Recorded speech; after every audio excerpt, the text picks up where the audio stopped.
اعوذ باللہ من الشیطان الرجیم بسم اللہ الرحمن الرحیم۔ میرے بزرگ و عزیز، و کل شب برات ہے۔ اللہ تعالیٰ اس رات میں بہت سارے لوگوں کو دوزخ سے بری کرتا ہے، یعنی آزاد کرتا ہے۔ تو یہ رات بڑی قدر و قیمت والی ہے، بڑی اجر والی ہے، بڑے ثواب والی ہے۔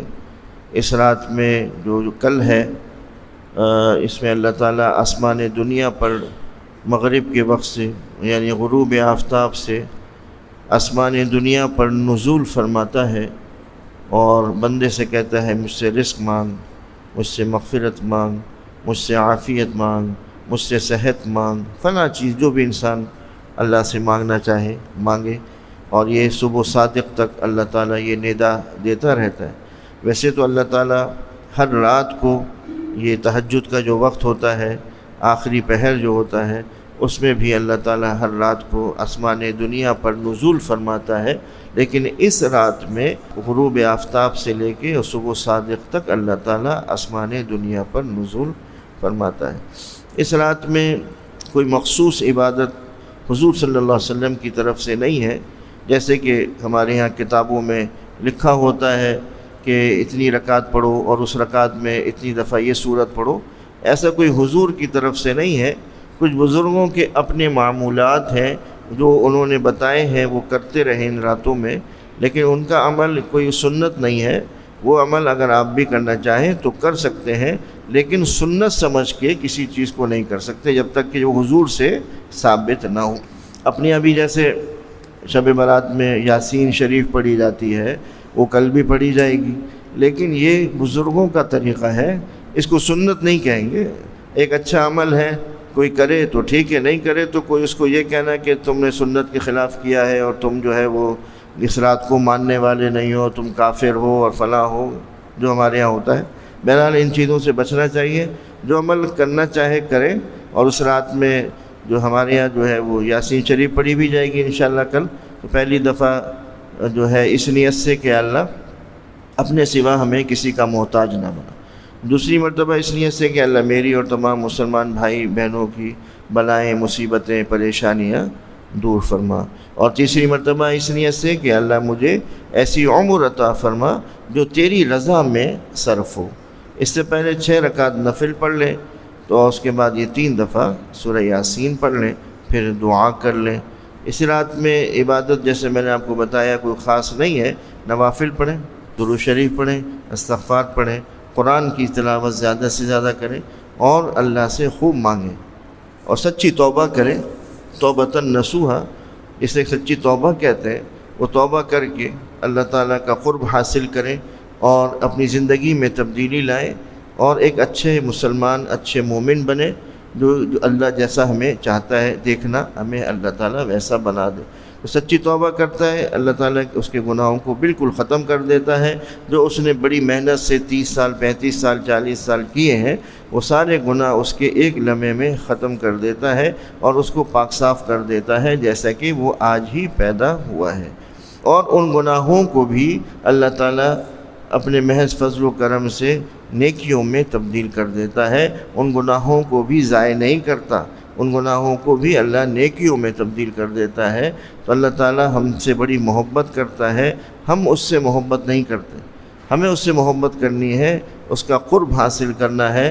تہجد میں اٹھ کر اس کا قرب حاصل کریں، اللہ کا ذکر کر کے اس کا قرب حاصل کریں، نماز پڑھ کر اللہ کا قرب حاصل کریں، زکوٰۃ دے کر اللہ کا قرب حاصل کریں، حج کر کے اللہ کا قرب حاصل کریں اور روزے رکھ کر اللہ کا قرب حاصل کریں۔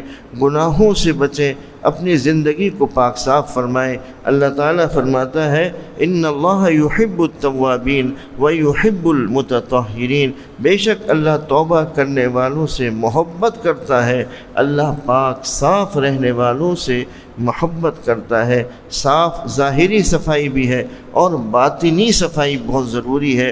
اللہ کہتا ہے، جب تم میرے پاس آؤ تو الا من اتى اللہ بقلب سلیم، میرے پاس جب آؤ تو قلب سلیم کے ساتھ آؤ، یعنی صاف ستھرا دل لے کر آؤ۔ اس دل میں کسی کے لیے کوئی برائی نہ ہو، کسی کے لیے کوئی غیبت، کوئی چغلی، کوئی بخل، غصہ اور غیبت، ریاکاری، تکبر، کوئی ایسی چیز نہ ہو جس کی وجہ سے تمہیں جنت میں جانے میں رکاوٹ آئے، اس دل کو یہیں صفائی کر لو، جس کی ساتھ جو زیادتی کی ہے یہیں صفائی معاملے کو درست کر لیں تاکہ آخرت بخیر ہو۔ اللہ تعالیٰ آخرت میں رسوائی سے ہمیں محفوظ رکھے، آخرت کی جو ہے پریشانی سے اللہ ہمیں محفوظ رکھے۔ تو یہ رات میں یہ جو عبادات ہیں اپنی مرضی سے جو چاہے کریں، کوئی مخصوص عبادت نہیں ہے۔ روزہ رکھنا ہے اور قبرستان جانا ہے، اس کے بارے میں بھی علماء یہ کہتے ہیں کہ اگر یہ رات 13، 14، 15 کی وجہ سے ہے ہی، جس میں حضور صلی اللہ علیہ وسلم ایام 20 کے روزے رکھتے تھے، تو یہ رات بھی اسی دن میں آ رہی ہے، تو اس نیت سے روزہ رکھ لیں۔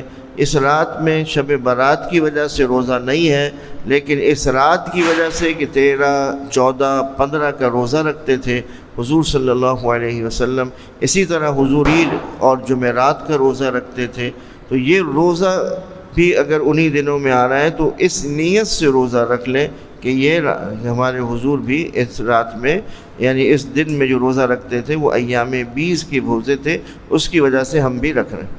اس رات میں قبرستان جانے کے بارے میں بھی جو ہے مختلف اور ضعیف روایات ہیں کہ حضور صلی اللہ علیہ وسلم ایک دفعہ گئے تھے، لیکن ہمارے یہاں بھی علماء اسی لیے یہ کہتے ہیں کہ کبھی چلے جاؤ اور کبھی نہ جاؤ، لیکن کیونکہ ہمارے یہاں ویسے تو قبرستان جاتے ہی نہیں جب تک کسی کا انتقال نہ ہو، جب تک وہ انتقال ہوتا ہے تو پھر ہم قبرستان وہ بھی کم جاتے ہیں، نماز جنازہ سے ہی فارغ ہو جاتے ہیں اور اپنے اپنے گھر چلے جاتے ہیں۔